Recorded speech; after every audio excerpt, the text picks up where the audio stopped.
Okay, thank you. All right, we gotta lock in here. All right, how we doing, everyone? Yeah, let's go.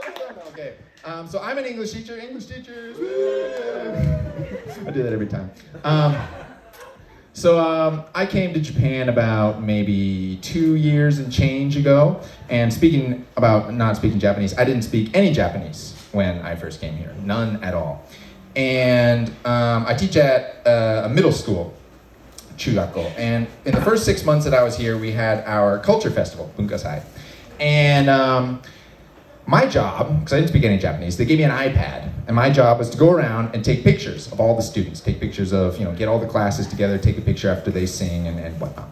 I was like, okay, great. I didn't speak any Japanese, and I wanted to say, smile, to them when I took the picture. So I looked up what smile is in Japanese, and it's bisho, okay? Bisho, like bisho suru, to smile. And I didn't quite have a good grasp on like particles and stuff like that, but I knew watashi wa meant like me and I. So I said, I lined everyone up, and I got all these, like 11 and 12-year-olds in a big line, and all their parents are there, everyone's watching, and I got the iPad out, and I said, Hai, minasan, watashi wa bisho bisho! And yeah, it was bad. If you don't know what bisho means, really great dictionary app. This is called Shirabe Jisho. Highly recommend it. And just to prove you this is not a bit, this is actually in the app. Here is the app entry for bisho. I'm going to scroll down. This is the example sentence for bisho, which is very different from bisho. Here, I'm going to read it in English. This is the example sentence they have. I only had to take off my skirt, and his pants were soaked with pre-cum. That's the example. Speaking of which, just quick aside, I just noticed this. How do you soak pants with pre-cum, actually? That's a lot of pre-cum. I think that's just cum, my dude. I think you just took off her skirt and you came. I think it's over now. Just noticed that. That's weird. Anyway, I didn't get deported. The principal actually wouldn't speak to me. She had to get the English teacher to come explain to me why that was the wrong thing to say. But anyway, made it through that. What else? I've been thinking about sexuality a lot recently while I'm here in Japan. And the modern idea of sexuality is that it's a spectrum, of course, right? It's a spectrum. And we visualize it sort of as a line, and you can be anywhere along the line, anywhere you want. But I find that interesting because it means that there must be some group of people all the way at either end that are the most gay or the most straight. And I think we all know the guys, speaking of a little bit of toxic masculinity, who say they're the most straight guys. You know the guys I'm talking about? Yeah. You know the most, like, hey girl, hey, you're looking pretty, hey, whatever, she was probably a bitch anyway. you know these guys, right? And there could be some in this room tonight. No. Hopefully not.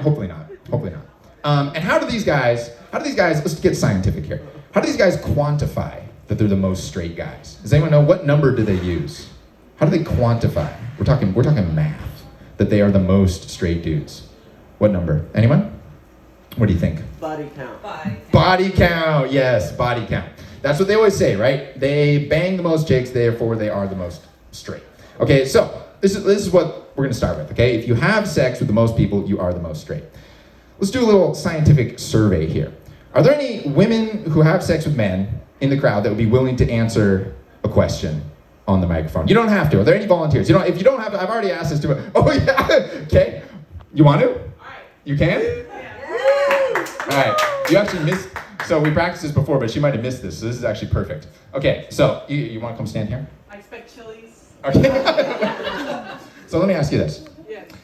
What is one thing, if you could do one thing to a guy in the bedroom, that, like deep down, something you really want to do to him, that maybe, if there was consent, of course, that maybe you're not always able to do. What's one thing like you really, if you had the chance, you'd want to do to a guy? Finger up the butt. Finger up the butt. Yes, finger up the butt. Any people up the butt? Yeah, I see a lot of people clapping. Okay, so I actually did genuinely text a bunch of women. I did a survey because I was like, I gotta make sure this is legit, and it is. It is? Oh yeah. Yeah. Okay. So if you ask women who have sex with men this question, a lot of the time it's put something up his butt.